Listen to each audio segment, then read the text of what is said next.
मन मोर एक फूल बगीचा मन मोर एक फूल बगीचा बिछे देइछि प्रेम गालीचा चली आस सेई बाटे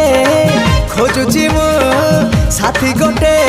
सुंदरी सुरायना ना ना झुमता ना ना ना आस सुनयना झुमता ना ना ना आस सुनयना झुमता ना ना ना ना आस सुनयना झुमता ना ना ना आस सुनयना।